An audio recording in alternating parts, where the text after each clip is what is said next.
So 2 minggu lepas aku ada upload satu artikel yang menceritakan tentang trend Netflix. Tunggu Netflix yang menjadi barah pada industri perfilman. Artikel tu boom gak lah. Dia dapat dalam 100,000 views di Facebook page, di IG, di X, macam tu. So hari ni aku nak share sikit lah kepada siapa yang malas membaca, ataupun aku nak share dari segi visual juga, dari segi video sendiri, apa yang aku nak sampaikan melalui artikel tu.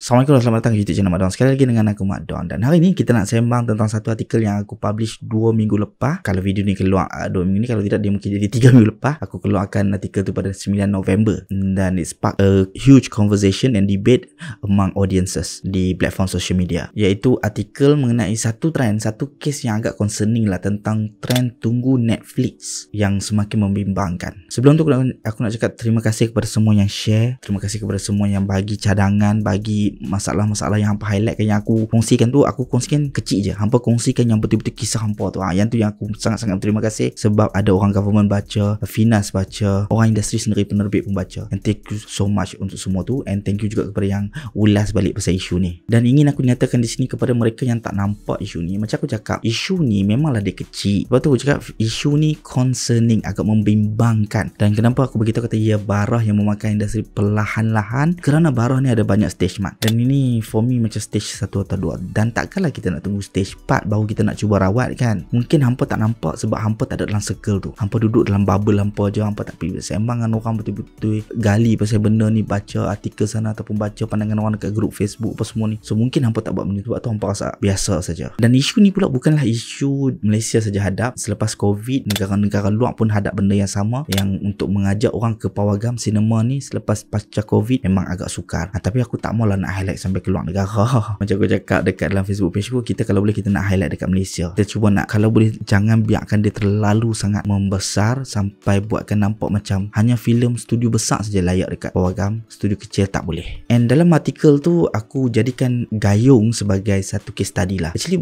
Gayung bukan filem yang pertama, filem lokal yang pertama mendapat treatment yang macam ni. Maksudnya dekat pawagam dia macam kurang bingit, kurang riuh, dia suram. Tapi dekat bila masuk platform streaman dia riuh. Walaupun Gayung kutip 4 juta tak silap aku, tapi sebenarnya kalau kita nak tahu 4 juta tu sebenarnya sikit je. Untuk filem lokal nowadays memang kalau boleh 5 ke 6 juta dah sebenarnya kena kutip untuk menjadikan filem tu sihat. And itu pun based on dia punya budget. Macam Gayung 8 juta mak, dia kutip half je of that. The rest dia nak kena cover balik dengan platform streaman apa semua ni. Sorry, Gayung bukan first filem lokal yang dapat treatment ni, sebab sebelum ni pun ada Reversi, ada Malbat Misi Bakara, you know. Dan kalau hampa perhatikan ketiga-tiga filem yang aku sebut ni, ketiga-tiga filem ni dia macam walaupun dibawa oleh nama besar, tapi studio dia tu orang macam kenal tak kenal macam tu je. Macam Gayung pun pengarah dia pun orang tak kenal, Fazal Ishak. Martabat Bisi Berdarah walaupun ramai cameo apa semua tu pun orang macam tak yakin lagi kita Zahiril Azim boleh direct. And dalam Malaysia ni mostly dia akan macam paling banyak aku baca adalah kalau bukan anak Datuk Yusof Aslam mereka tak mau tonton. Tapi susah pula benda tu bila Solos Game of Life pun tak boleh nak kutip tinggi juga kan. Dan sebab itulah filem penonton Malaysia ni sebenarnya dia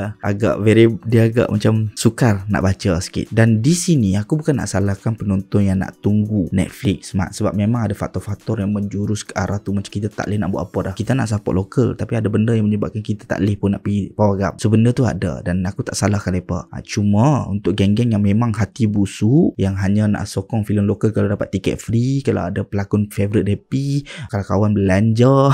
So geng-geng ni lah yang bila filem lokal keluar yang mereka tak kenal pelakon dia, mereka macam tak kenal pengarah dia, mereka macam tak yalah tunggu Netflix lah.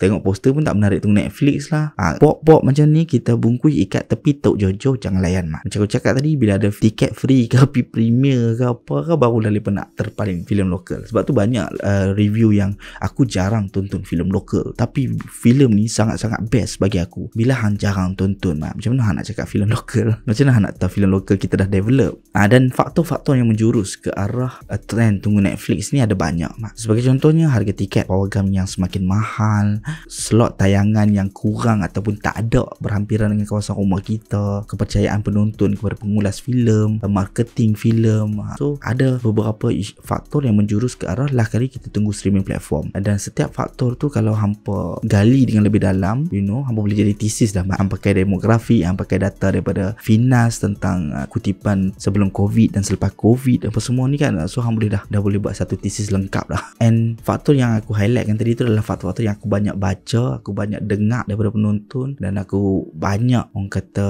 sembang lah dengan orang ataupun DM apa semua ni kan. So tu antara faktor-faktor yang menjurus ke arah tak boleh nak pergi ke pawagam, especially pasal pengulas filem lah, kepercayaan penonton kepada pengulas filem. Orang yang follow mereka mungkin mereka rasa macam orang tu macam percaya mereka, tapi tak juga mat. Dan untuk kes Netflix ni mat, penonton juga harus tahu yang bukan semua filem masuk Netflix, dan bukan semua filem lokal Netflix nak beli. Macam mana nak masuk Netflix, dan macam mana nak dapat bayaran yang setimpal daripada Netflix kalau kita tak dapat nak tunjukkan data daripada pawagam? Maksudnya ramai orang tonton kat pawagam ni, so Netflix kena bayar harga yang tinggi, dan tanpa pulangan yang tinggi tu, macam mana producer, pembikin yang buat filem berkualiti bagus ni, dia nak keep on buat filem yang berkualiti bagus? Dan tanpa data yang betul, tontonan yang tinggi apa semua ni, macam mana kita nak yakinkan pelabur luar kata penduduk Malaysia faham nilai filem? Kita duk kata Netflix dah invest dekat Indonesia, buat gadis kreatif apa semua ni kan, kemudian dia invest dekat Thailand kot, tak salah aku, apa semua ni, dan kita pun nak. Tapi macam mana kita Netflix nak yakin dengan kita bila kita sendiri tak faham nilai sebuah filem atau menghargai sebuah filem? And semua ni bagi aku ini adalah ekosistem. Semuanya kena memainkan peranan dengan betul, barulah industri filem kita boleh melangkah setapak ke hadapan. Sebagai contohnya, start daripada penonton lah. Penonton kena support semua filem yang berkualiti mat. Walaupun hampa tak kenal producer dia ke apa, bila hampa tonton, hampa tengok ini betul-betul filem, hampa kena support, ulas, bagi tahu kat orang, ajak kawan pergi tengok apa semua, jujur. Kedua, pengulas filem mat. Pengulas filem ni pun for me movie reviewer lah. Aku rasa dia ada tier dia juga. Dia ada yang betul-betul hanya taste saja, taste dia macam tu je sebab tu stagnant je, dan dia ada yang betul-betul dia nak develop, dan dia ada yang betul-betul elok, yang tahu apa itu cinema pawagam, dan memang betul-betul suka tonton filem yang banyak. Walaupun tak dapat tiket premier, dia still akan pergi tonton filem tu dekat pawagam. Macam tu. Kau mana pun semua kena jujur mat. Ketiga,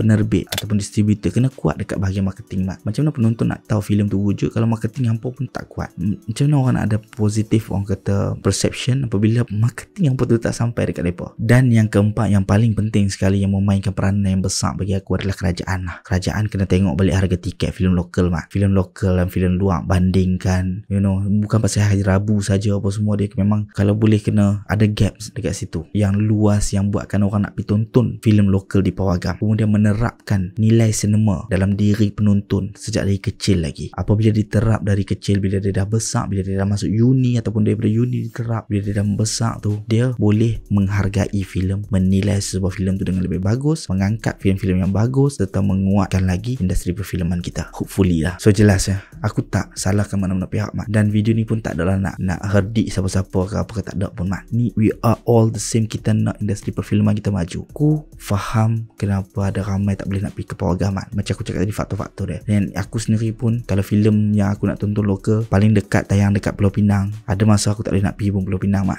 Dengan slot tayangan yang kurang, kalau aku drive pergi sana tengok-tengok slot tu habis, aku nak kena patah balik main sini pula kan. Ataupun aku pergi sana dah jauh drive ataupun naik train pun semua letih-letih, pergi tak best, nampak tak? So aku faham isu tu. Benda ni tak boleh tutup mata, ada wahai akan jadi kita. Aku faham mengenai kenapa orang dah susah nak pergi ke pawagam, tapi takkan aku nak tutup mata. Aku tak mau sinema Malaysia mati macam tu je. And aku tak mau bila aku nak pergi tonton pawagam, lala aku spend untuk filem keluar yang aku terpaksa. Dan bagi hampa yang ada kekangan-kekangan yang aku habaq tadi, selain daripada yang share dekat Facebook, hampa boleh komen dekat bawah juga mat, nyatakan apa masalah, apa nak support.